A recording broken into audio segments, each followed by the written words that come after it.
தீனாயபுரத்தில் இருக்கேன். கோயிலுக்கு பின்னால் அம்மன் கோயிலுக்கு பின்னால் தெருவில் இருக்கேன். 6/8/25 நைட்டு 8 மணி அளவு, சுமார் 8 மணி இருக்கும். எங்கள் ஊரில் இந்த கீழத்தெருவில் பெந்தேகோஸ்து பாஸ்டர் குட்டியான கொண்டு வந்தார். என் வீட்டு முன்னால் மண் கட்டி போட்டுருக்கு. அதில் என்னோடய பைக் நின்றுது. அதில் எடுக்க சொல்லி வாக்குவாதம் வந்தது.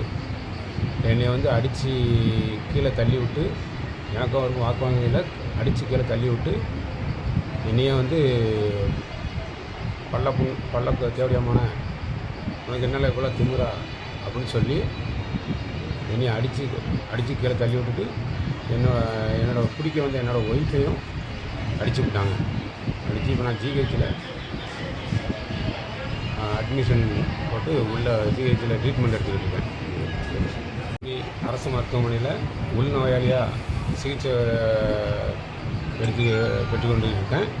போலீஸு இது வரைக்கும் எந்த நடவடிக்கையும் எடுக்கலை அந்த பாஸ்டர்னால. அந்த பாஸ்டர் பேர் வந்து பொற்செல்வம் ஆசிர்.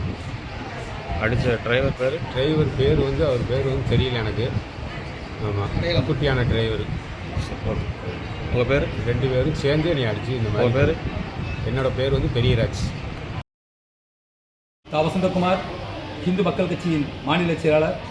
இன்றைய தினம் தூத்துக்குடி அரசு மருத்துவமனை உள்நோயாளியாக அனுமதிக்கப்பட்டு சிகிச்சை பெற்று வரக்கூடிய பெரியநாயகிபுரத்தை சேர்ந்த பெரியராஜ் என்பவரை சந்தித்தோம்.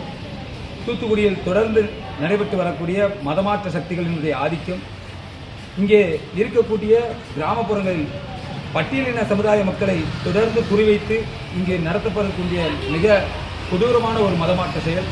இதற்கு இணங்க மறுக்கக்கூடிய ஒரு பட்டியலின சமூகத்தை சேர்ந்த ஒருவரை மதம் மாற்ற முடியாது என்று கூறிய ஒரு காரணத்திற்காக பல்வேறு விதமான பொய்யான ஒரு தகவல்களை கூறி அவரை தாக்கி, அங்கே இருக்கக்கூடிய அந்த பாதிரியார் பொற்செல்வம் ஆசிர் என்பவர் கொடூரமாக தாக்கி அவர் இன்று சிகிச்சை பெற்று வருகிறார்.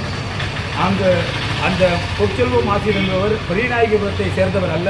அந்த பகுதியிலே, குடியிருப்பு பகுதியிலே ஒரு இடத்தை வாடகைக்கு ஒரு வீட்டை வாங்கி அங்கு வந்து ஒரு ஜபக்கூடமானது நடத்தி, அனுமதி பெறாத ஜபக்கூடமாக உள்ளது. தொடர்ந்து இதுபோன்ற அனுமதிக்கப்படாத ஜபக்கூடங்களை காவல்துறை கணக்கெடுக்கணும், அவர்கள் மீது கடுமையான நடவடிக்கை எடுக்கணும். இந்த பொற்செல்வம் ஆசிரியர் மீது உடனடியாக காவல்துறை வந்து வழக்கு பதிவு செய்து அவரை கைது செய்யாவிட்டால் இந்து மக்கள் கட்சியின் சார்பாக உடனடியாக நாங்கள் போராட்டத்தை முன்னெடுப்போம் என்பதை இதன் வாயிலாக தெரிவித்துக் கொள்கிறோம். நன்றி, வணக்கம்.